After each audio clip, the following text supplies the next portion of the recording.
공항에 설치돼 있던 콘크리트 둔덕은 참사의 원인 중 하나로 지목되어 왔습니다.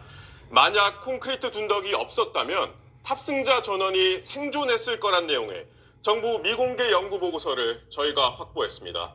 먼저 하정현 기자가 단독 보도합니다.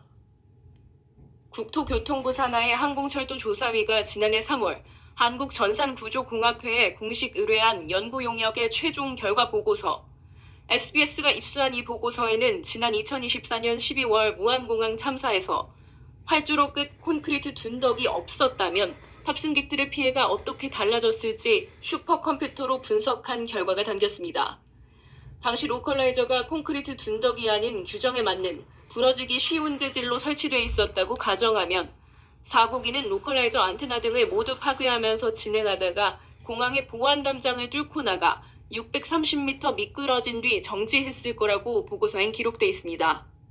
담장 등을 충돌할 때 좌석별로 탑승객들이 받는 충격량의 계산을 위한 최대 충격 가속도도 추산했는데, 콘크리트 둔덕이 없었다면 기수 쪽 좌석의 충격 가속도는 약 0.9G로 중상자 없이 전원 생존했을 것으로 보고서는 분석했습니다.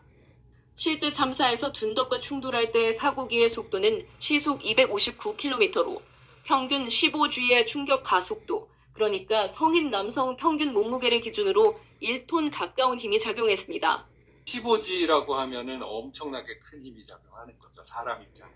이는 충돌 피해만 분석한 것으로 폭발이나 화재에 따른 2차 피해를 분석 대상으로 삼진 않았습니다. 충격량이 굉장히 중요한 게, 부러지기 쉬운 걸 했을 때는 그만큼 충격량이 줄어들기 때문에 비상 탈출을 시킬 수가 있잖아요. 그래서 이게 다 연계가 되는 거죠.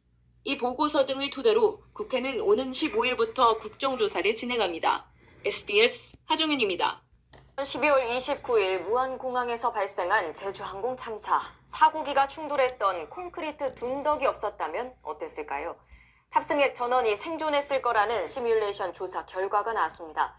사고 초기부터 주요 원인으로 지목됐던 콘크리트 둔덕에 심각한 문제가 있었다는 게 확인된 겁니다. 먼저 이준희 기자입니다. 지난 2024년 12월 29일 179명의 목숨을 앗아간 제주항공 여객기 참사. 당시 항공기는 가창 오립대가 엔진에 충돌하면서 활주로에 랜딩기어 바퀴도 내리지 못한 채 가까스로 동체 착륙했습니다.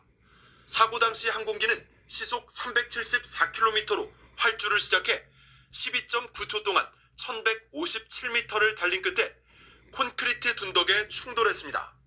하지만 슈퍼컴퓨터로 시뮬레이션한 결과 당시 콘크리트 둔덕이 없었다면